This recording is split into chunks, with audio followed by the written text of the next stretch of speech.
Citizens of the United States pay more for prescription drugs than any other country in the industrialized world, and those prices could climb even higher if TPP passes.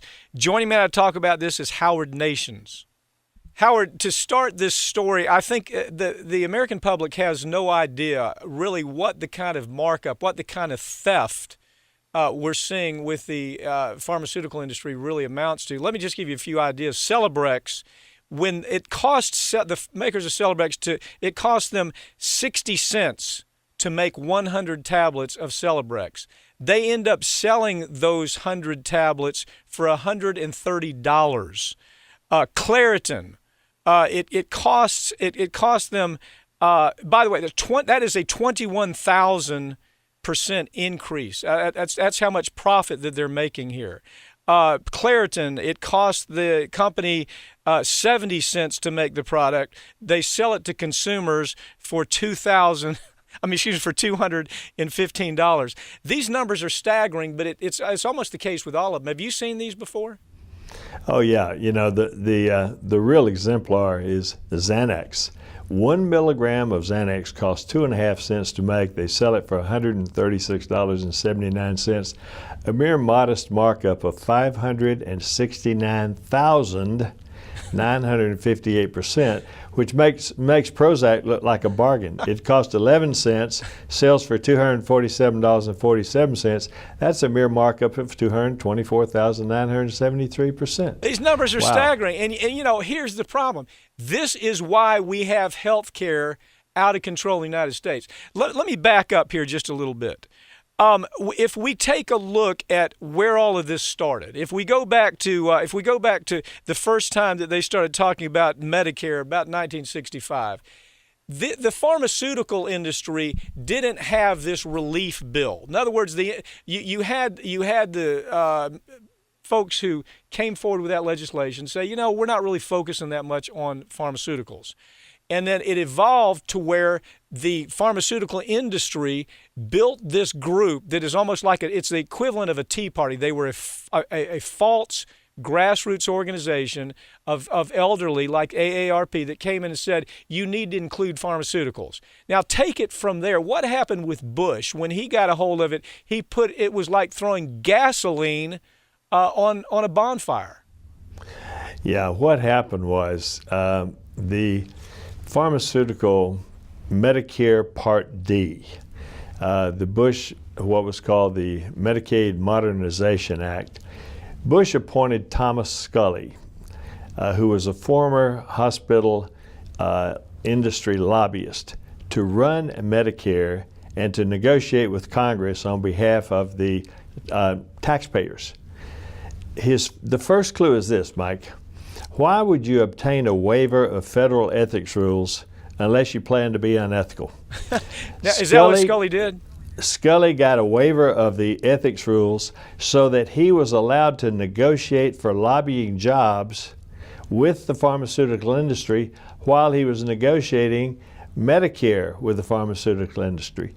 And he was the negotiator for senior citizens over in the Congress side was the Honorable Billy Tozan, Republican from Louisiana, who was at the same time negotiating for a lobbying job for himself after the passage of the bill.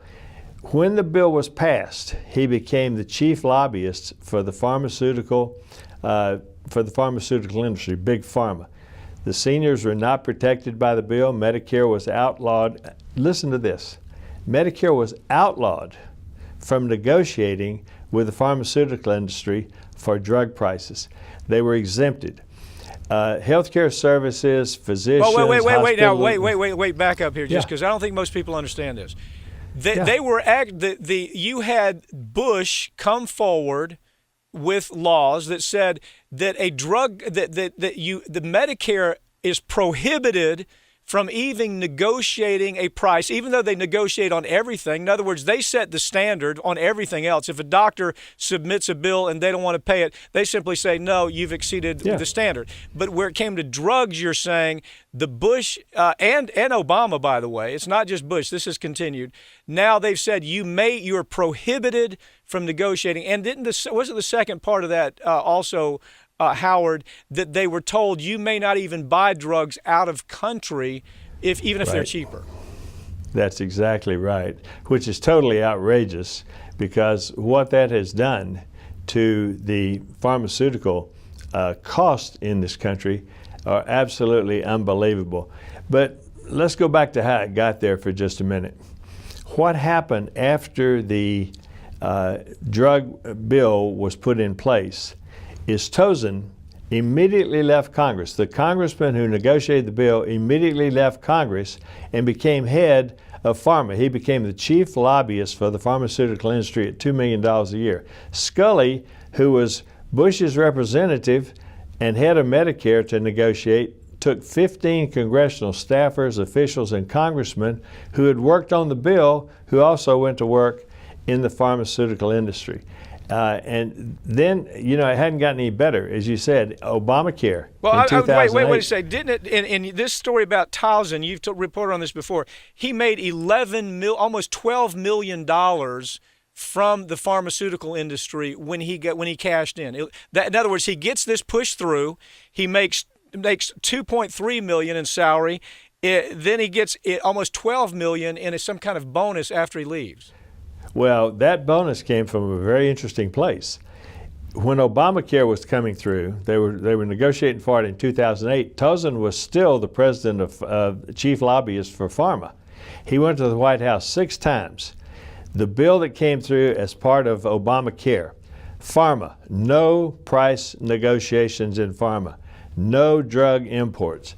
Billy Tozan, that great public servant, got a $2.3 million bonus that year off Obamacare, got a $2.1 million salary, and got an $11.6 million retirement package. Okay. So if you want to talk about wealth transfer. Yeah. Wow. And so what the average American, everybody is left with this, take it or leave it. The drug industry is saying to Medicare, and they are the only industry that can do this.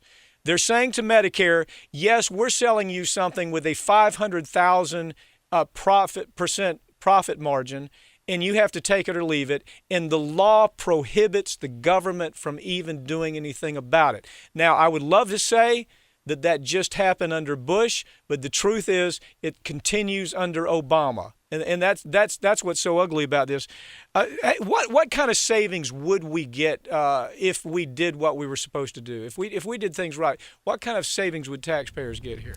Well, in January 2013, the Center for Economic and Policy Research said that if America negotiated like every other industrial nation in the world negotiates with the drug industry, they would save $500 billion, up to $500 billion over the next decade.